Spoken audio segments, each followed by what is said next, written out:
Magandang araw po sa lahat. Ako po si Mai. Welcome po sa Mai Update TV. Panibagong episode sa mainit na pinag-uusapan ngayon. Ito daw ba ay isa lamang daw chismis o nakuryente sila? Parang Laban o Bawi? Sa pagsasampa ng impeachment case laban kay Vice President Sara Duterte. Yan po ang mainit natin na topic ngayon. Bago po natin pag-usapan yan, kung nagustuhan po ang ating topic ngayon, pwede nyo po itong i-like, share, at i-click ang subscribe button. Malaking tulong po ito sa pagpapatuloy ng ating channel. Maraming salamat po sa inyo pong pag-subscribe. Kung meron po kayong komento, ay malaya po kayong ihayag ang inyong opinion sa comment section. At atin po itong babasahin sa ating pong susunod na video. Shout out po pala sa Team Bangis. Ito po ay Team Bangis po ng FB. Puntahan niyo lamang po sila doon. Masugid ko po silang mga listeners. Shoutout po kay Hermenia Ordanza, kay Tita Nancy Ong, at kay Annalie Bacos. Ito po ay galing kay John Marco. Masugid po natin itong commenter.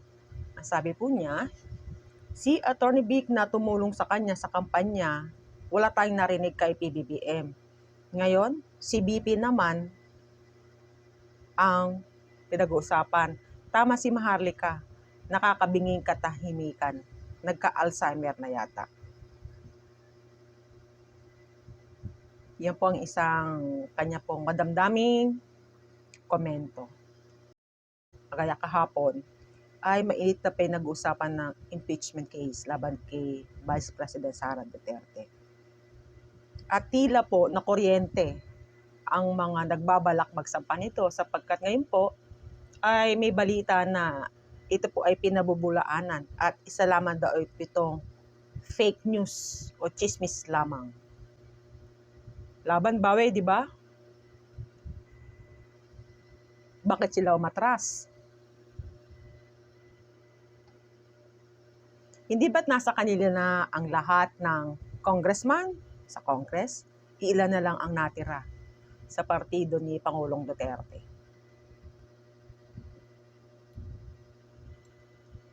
Ngayon po, sasabihin nila ito lamang daw po to ay isa lamang chismis. Samantalang nung isang araw, ang maliwanag po ang balita, Representative Castro, posibleng impeachment versus Duterte, pinag-uusapan umano ng ilang kongresista. Dahil nagtataka po tayo, nagtatanong si Congressman Dalipe at Erwin Tulfo na sino ang nagpapakalat ng impeachment rumors at saan daw ito nanggaling. Hello, Congressman Dalipe at Erwin Tulfo, hindi ba't kayo po ay nasa kamera? Posible pong hindi nyo ito naririnig. Dahil usap-usapan na to sa media. Sa akin regardless ah, kung kung maka-BBM ka o FPRD, everybody loves Inday or ought to because she was part of the tandem. It was BBM Inday. Di ba? So if you are a supporter of BBM, hell, why aren't you supporting or you ought to be or should be? And in fact, a lot had spoken up to support this president and to support this vice president. Okay, so in fact, a little more than the president. But anyway, these people, a lot of the people who continue to support BBM, also continue to support the vice president. And so, kumbaga, itong mga parinig nila na it seems to me that some of the congressmen had just gotten a bit too cocky. They have just gotten a bit too, ano bang tawag dan? Oy, namimihasa na kayo. Kumbaga, as they say, pamimihasa na ito. Akala nila they scored a victory with questioning Vice President Inday's confidential fund. But those of us who know and those of us who continue to talk about it understand that this is a ploy. We see right through it. Alam naman natin, kumbaga, wait, kunwari pa kayo. Bakit pa kayo nagkukunwarian na kunwari concerned kayo dun sa confidential funds. The Vice President, as Secretary of Education, has been very vocal about protecting the learners. She's been very vocal about her concern about local terrorism. She has been very vocal from the start about protecting the weakest members of society, in particular those who are minors who are under her care. So, wala namang ganyanan. na, na na ngayon kayo nagugulat kayo na may CF si VP Inday, nagugulat kayo, suddenly you're asking, saan nyo ba ginastos? And then suddenly, nagtatanga-tangahan kayo about the nature, the confidentiality of this fund. No, I don't think it was testing the water, Sir Francis Afable. They really were serious. It was not a trial balloon. They wanted to do this, and they just got the shock of their life. That oops, wait a minute, this might not be a battle they can win. Because they can push through it, they can do all of that, they can throw bells and whistles at VP Inday. But there are things that can be moving in the background that they are not seeing. Because, up until now, a lot of us have taken our cue from the Vice President. Okay, as long as the Vice President is with BBM, we will be objective about this government. We will support when they are doing the right things. We will, as long as they're doing it right. And VP Inday standing beside the President is one of the strongest messages ever. Para sa atin, andyan pa si VP Inday. Hindi siya umaalis sa tabi ni BBM. Therefore, she still believes in this administration. Tinira niyo si Inday eh. Diba? You attack the one person who is actually standing in the way of a lot of people's anger. Hindi lang talaga, a lot of people who support this presidency and the vice presidency understand that they stand together. If they try to take down the vice president, talo-talo tayo.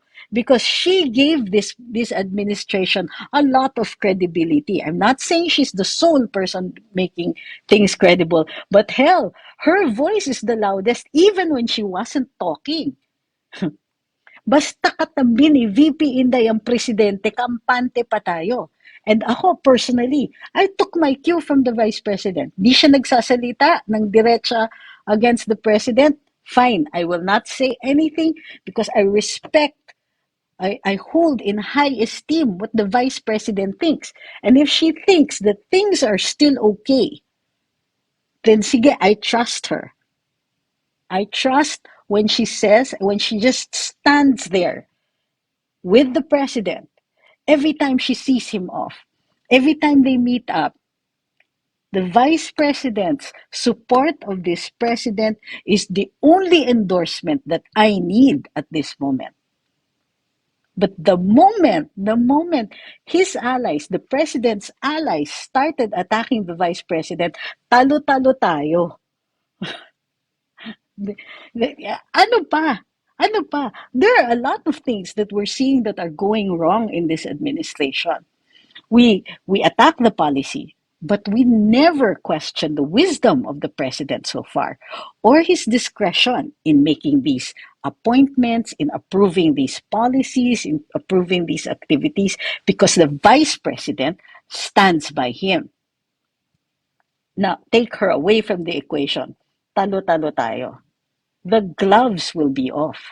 I hope they understand that. I hope that they understand that. Alam mo, CR and TB, sabi mo, you want to raise the issue of official trips and that the Vice President is in charge. How much power can the Vice President really exercise even if she is left in charge? Sabihin niya nga sa akin, how is this? Are you proposing this as evidence na okay pa that the President is still supporting the Vice President? Ako, I disagree. Here is my evidence. The President is no longer fully supportive of the Vice President because, number one, it was the Office of the President that released a letter that had her asking for additional confidential funds.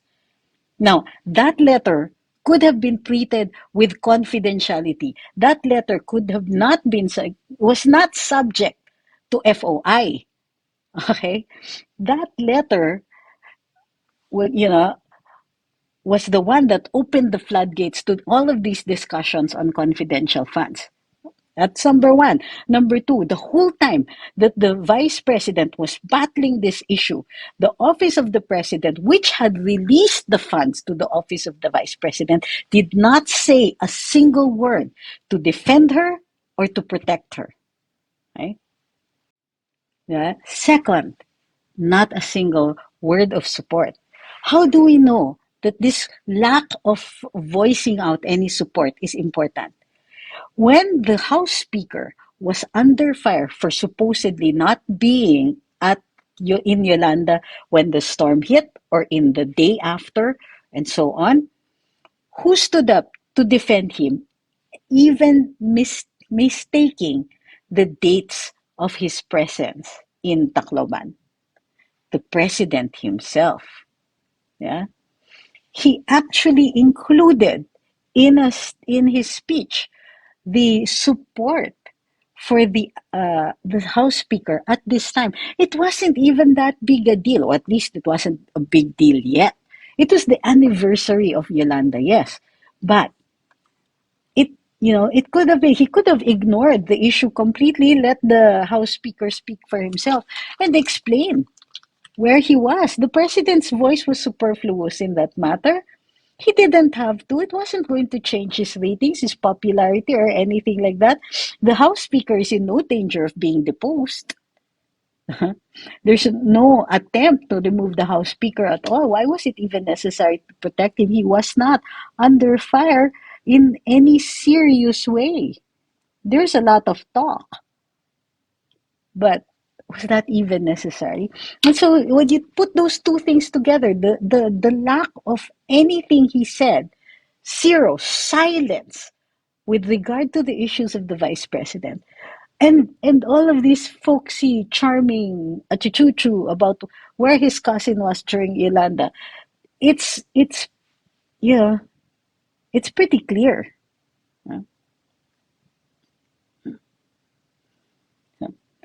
And here we have the Makabayan bloc filing a petition before the Supreme Court on the issue of CF. Who holds the reins in the House? The House Speaker has such profound influence on the members of Congress that he can actually tell Makabayan, what are you doing? Stop that. For the sake of the peace. He could, but does he? They tried this now. They will try it again. Yeah. You know what happens when a vice president is, the vice presidency is vacant? What happens? Hindi aangat ang Senate President. Hindi yan ang succession. The President will choose from a member of Congress or the Senate who will be the Vice President.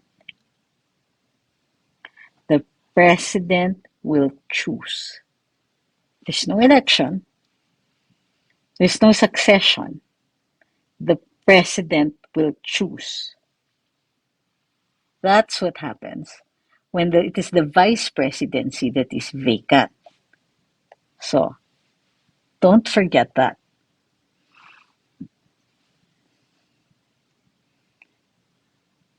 Ang nakakainis, may time silang manira kasi madami pang pwede silang gawin bago ang 2028. Maybe.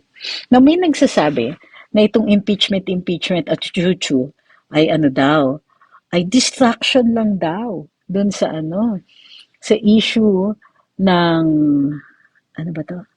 Sa issue ng transparency, yung extraordinary fund daw ng Kongreso and so on. Hindi po. For a fact, I know that that's not true. They weren't trying to distract us. They really were trying to remove her. Yun lang yun. At least this is what it looked like from my point of view and from the information that I got. Yes, they were serious, but now They're serious that they know. Ang sabi pa nga ng iba na mga taga-kongreso, kulang po ang boto. Maraming magdi-disappear, maraming hindi maraming hindi nakakapag-commit. Kiss of death eh. Ngayon, ang iba sa kanila, out and out, sinasabi na nila, hindi na kami nagsusuporta kay Inday, dito na kami kay House Speaker, as if naman there was a choice between those two. Pero sige, ayaw nila kay Inday, fine. There's a difference between saying ayaw nila kay Inday and actually casting a vote for impeachment. Iba yun. Ibang usapan yon. Why is the timing suspect? What do you mean why this early? Di syempre, the earliest that they can, their own people surrounding them, all of their people holding all of the levers of power at the earliest possible time. Hindi ba gugustuhin mo din yun? Why would they wait? Kung sa tingin nila, they have enough power to do it, why would any person wait? Are you really going to ignore all the evidence? Problema sa inyo, gusto ninyo, you're blind to the evidence eh. Kung, kung, how do you explain the lack of support? Huh? How do you explain the fact that the House Speaker could have put a stop to all this talk, even at the start, so that to the point that Congresswoman France would never have gotten to say this? We know that the talk had been happening for days before Congresswoman France Castro actually said anything. Pati yung CF na yan, naniniwala si PBBM noon. O sige, kaya nga ni-releasean si VP Inday. Did he support the VP on the CF issue? No. Sabihin nyo na ang gumawarak ay mga anti-BBM. Meron bang anti-BBM? Ang sinasabi mo, the pro-Saras are anti-BBM? Are you saying that the DDS are anti-BBM? Oy, bumoto kami kay BBM, tumigil ka dyan. Sa tingin ninyo, kaya ninyong ihiwalay yung mga bumoto dun sa presidente at bumoto dun sa vice president? Hindi po. Hindi mutually exclusive group yan. Naniwala sa unity team ang mga botante. So, as if what you're doing is you're trying to reconcile kasi two opposing ideas. Follow the evidence. And the evidence is the plain and unadulterated fact that the president did not support the vice president when she was having this crisis. To the point that she said, sige, wag na. Wag na mag-CF. Where is the support? The support that was guaranteed by the president to the vice president so that she can undertake her functions. Nasaan yan? Sasabihin ninyo na outside forces na anti-BBM pa yung gumagawa. Ano yung panig ng presidente? We support the president. He's the president of this country. But why did they not even try to protect the vice president when she was facing Congress? At ano yung role ni VP Inday dyan? Nag-intervene lang siya to protect GMA. And by the way, it is also in the interests of the president to protect GMA because she helped broker that deal. The deal that saw VP Inday running with the president. So, ang tanong dito, saan nakakuha ng lakas ng loob ang House Speaker to do this, to be this aggressive? Yan po ang ilan sa mga pahayag ni Atty. Trixie Cruz Angeles. Makita po natin na nagagalit na siya, na high blood na. Sapagkat na high blood na. Alam po natin noon na gaya ng komento ng ating shout out na bakit napakatahimik ni BBM. Unang-una po, naalala po niyo po si Atty. Vic Rodriguez. Di ba nang inalis yan sa pwesto? Di ba? Wala tayong narinig kay PBBM. Kasi inalis. Samantalang si Atty. Vic Rodriguez ay kasama na niya ni PBBM no 2016 pa na siya ay di umano'y nadaya sa eleksyon. Pangalawa, nang inalis si Atty. Trixie Cruz bilang press secretary, di ba? Wala din tayong narinig. Tahimik lang siya. At nang na-demote si former President Gloria Macapagal Arroyo 2 beses sa Congress. Wala din tayo narinig. Sa bagay, alam naman natin na hiwalay ang power ng presidente sa Congress.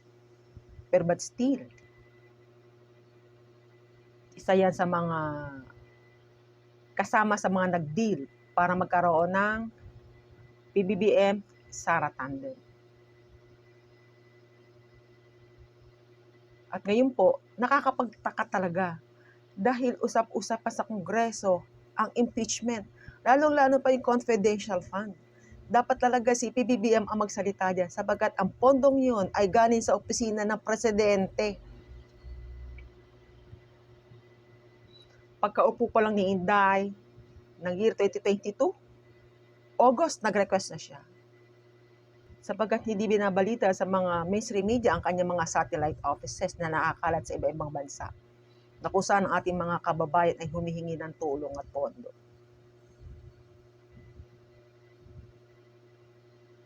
At si BP Inday po, hindi lamang po Vice President, siya po may hawak din po ng DepEd.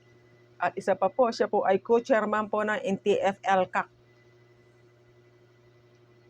Kaya kailangan niya ng confidential fund.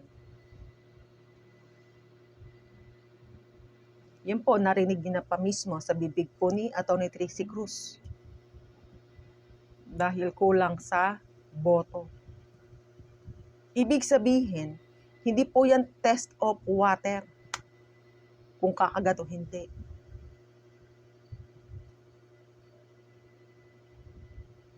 Kulang sa boto. O baka naalala nila na 32 million ang bumoto kay Vice President Inday Sara Duterte. Nilaman po ang topic po natin ngayon. Kung nagustuhan nyo po ang ating pong topic, ay kumari lamang po, ay pasuyo, i-click po ang subscribe button po sa ibaba. At ako po ay labis po nagpapasalamat sa inyo pong pag-subscribe. Maraming pong salamat sa inyo pong panonood. Hanggang sa muli, ingat po kayo lagi at bye-bye.